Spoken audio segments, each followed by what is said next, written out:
안녕하세요. 아트 트래블러 김재열입니다.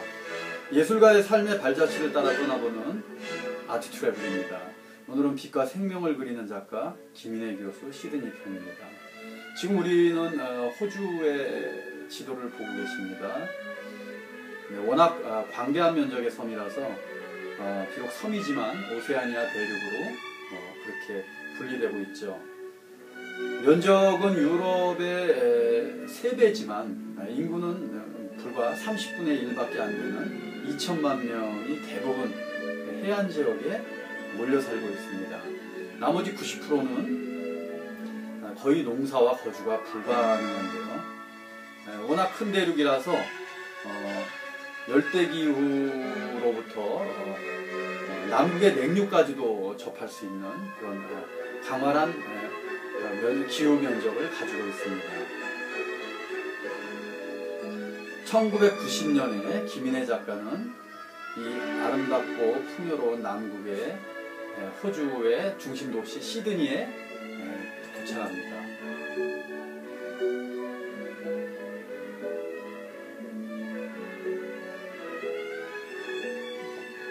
시드니는 호주 전체 인구의 약 4분의 1이 거주하는 호주 최대의 도시죠. 아주 온화한 기후로도 유명하고 연간 평균 기온은 17도 정도입니다. 연교차가 워낙 작고 연평균 강수량은 또 1200mm 내외고 1년 내내 고르게 내리기 때문에 세계에서 가장 살기 좋은 도시로 그렇게 불려지고 있죠. 또한 바다로부터 이렇게 깊이 내륙으로 연결된 항구이기 때문에 자연재해가 거의 없는 천연의 양항이라는 점이 오늘날의 시드니를 있게 한 강력한 요인입니다. 또한 시드니는 이 나라 최대 경제 중심지이고 문화교육의 중심지이며 세계 3대 미항으로 꼽히기도 하죠. 경치가 대단히 아름다운 항구입니다. 바로 이 아름다운 시드니에 김인혜 작가는 이곳에서 아름다운 자연환경과 한국에서 누리기가 쉽지 않은 호주 특유의 자연 친화적인 라이프 스타일을 마음껏 경험하면서 자신의 특별한 예술 영감을 키워나갑니다.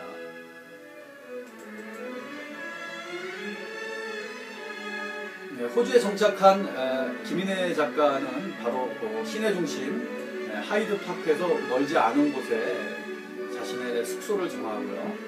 아침마다 이곳에서 조깅을 하곤 했죠. 그래서 이곳이 언제나 시작점이 됐습니다. 하이드 파크라는 요 공원은 영국 사람들이 자신의 원래 있던 나라 영국 런던에 있는 공원 이름과 같습니다. 미국의 뉴욕에 있는 센트럴 파크와 같은 그런 의미를 가진 그런 도심 한 중앙에 있는 공원이라고 볼 수 있습니다. 왼쪽에 보이는 이 타워는 바로 시드니 타워라고 하고요. 해발 300m가 넘는데 남반구에서 가장 높은 건물이라고 그렇게 자랑을 하곤 합니다. 이 길을 따라서 쭉 올라가면 다시 여기서 우회전을 해서 조깅 코스를 김인혜 작가의 조깅 코스를 따라서 가보는 길입니다. 오른쪽 길을 따라서 올라가다 보면 이곳에 건축물이 하나 나오죠. 이 건축물은 바로 주립미술관이 되겠습니다. 시드니가 뉴사우스웨일스 주의 주도이기 때문에 바로 이 갤러리는 아트 갤러리 오브 뉴사우스웨일스로 이름이 되어 있고요. 바로 시드니에 위치해 있는 주립미술관입니다. 김인혜 작가가 화가이기 때문에 어느 곳보다도 이것을 좋아했죠. 그래서 이곳에 자주 들려서 작품 감상도 하고 또 차도 마시면서 자신의 또 예술 영감을 키웠던 곳이기도 합니다. 이 길을 따라서 계속해서 가게 되면 녹지가 나옵니다. 이 녹지의 이름은 로얄 보타닉 가든이라고 합니다. 이렇게 영국 사람들이 만든 도시들은 도시 한복판에 녹지 조성이 무척 잘 되어 있습니다.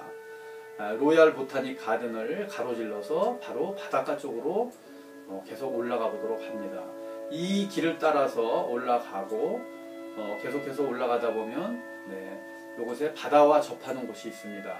이곳은 굉장히 특별한 의미가 있는 곳이죠. 김인혜 작가가 조깅을 주로 했던 곳이긴 한데 네, 이곳이 특별한 이유는 그림에서 보시면 아시다시피 바로 전방에 있는 오페라 하우스와 하버 브릿지를 한눈에 볼 수 있는 곳이기 때문에 그렇습니다. 또한 이 시내 한복판에 스카이라인도 이곳에서 볼 수가 있고요. 한눈에 시드니 시내와 오페라 하우스 그리고 하버 브릿지를 한눈에 볼 수 있는 아주 경치가 좋은 곳이죠. 네, 이곳에는 호주인들이 주로 조깅을 하는 코스이기도 합니다. 특별히 운이 좋으면 이곳에서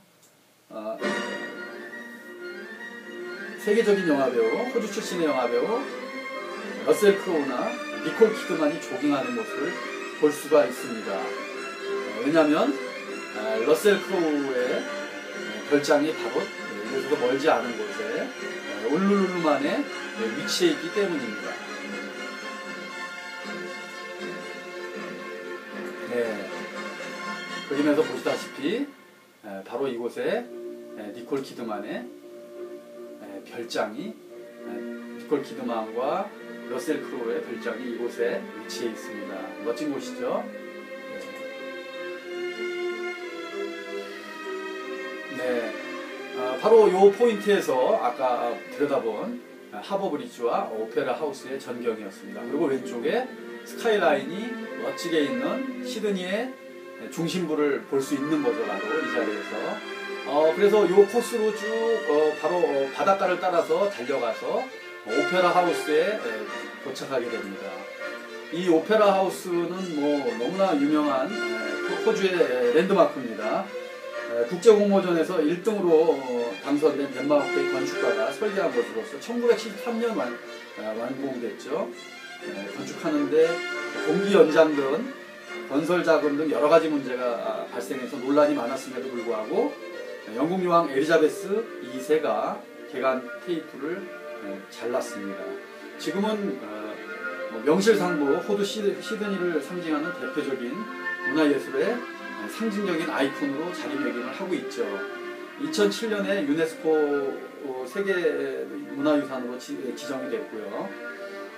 바로 이 하버 브릿지의 남동쪽에 위치를 하고 있습니다. 또한 공연 예술의 중심지로서 극장, 녹음실, 음악당, 전시장 등을 갖추고 있죠.